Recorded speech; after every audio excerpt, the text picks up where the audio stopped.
Thank you so much for having me. I'm so excited to be here speaking on the transformative power of sport. My name is Brenna Huckaby. I'm a mommy of two little girls, a cancer survivor, an above-the-knee amputee and advocate, and a two-time Paralympic gold medalist snowboarder. My story starts when I was 8 years old with big dreams and hopes of one day being a collegiate gymnast. At age 12, I was well on my way in making this dream into reality. At the age of 13, I began having a knee pain that was unlike anything I had ever experienced. At the age of 14, that knee pain was diagnosed as osteosarcoma bone cancer, a rare form of bone cancer that can only be healed with chemotherapy to shrink the tumor and surgery to remove it. Now, I started chemotherapy and unfortunately my tumor doubled in size, so that meant amputation was my only option of getting rid of my tumor. At the age of 14, I had an amputation, and at the age of 15, I was declared cancer-free.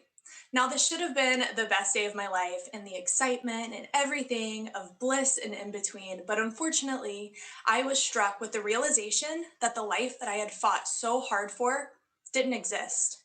I didn't have friends, hopes, and dreams. I didn't have gymnastics. I didn't know who I was. This left me in a deep, dark depression, and I saw no way out. My family, who loves me more than anything in the world, they sat me down and they said, Brenna, every time that you lay on this couch suffering, you are letting cancer win. And we want to help you get up and live a life worth fighting for. In sports, they carried you through gymnastics and childhood, so why can't sports carry you through this time as well? So you wouldn't know until you tried. So I started gymnastics again, and I just didn't have the love that I had for it before. So I tried some other sports, and nothing really gave me that drive and that push that gymnastics did until I was invited on a ski trip with my hospital where I decided to learn how to snowboard because it reminded me of a balance beam, and I would have done anything to feel like my old self again. Now, I'm from southern United States, and we do not have snow or mountains, so I had to fly up north to Utah so that I could have the chance to snowboard.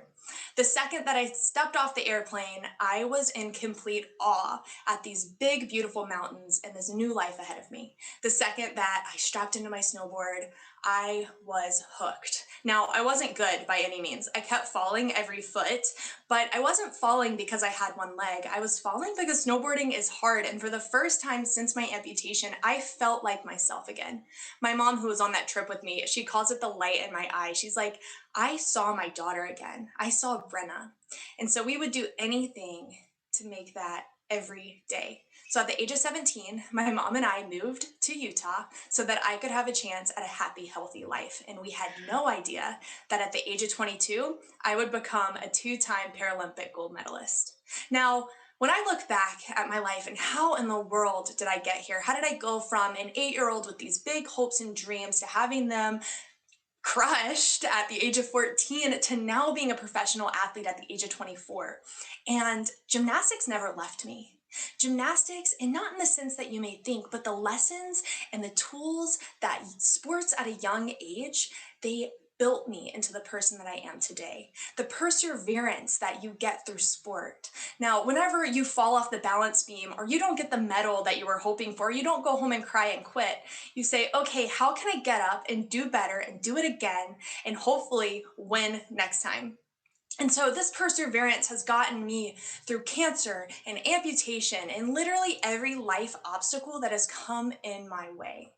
And the beautiful thing about perseverance is it builds self-confidence. And with self-confidence comes your voice, and your voice to say, you know what, I've done this before and I can do it again. And with a voice comes community. Community where you can look at your neighbor and you say, you know what, I've done this and I know you can do it too. And the most powerful part of building a community in my world, in my life through sport, is we've been able to raise awareness for disability rights, body positivity, mental health awareness, and general everyday disability education. And so if there's anything that I want you to walk away with today, is that sports isn't about what you get at the finish line, the medal, the accolades, the awards, and the achievements. That's not what sports about. Sports are about the person that you develop and become along the way. And that is the true transformative power of sport. Thank you.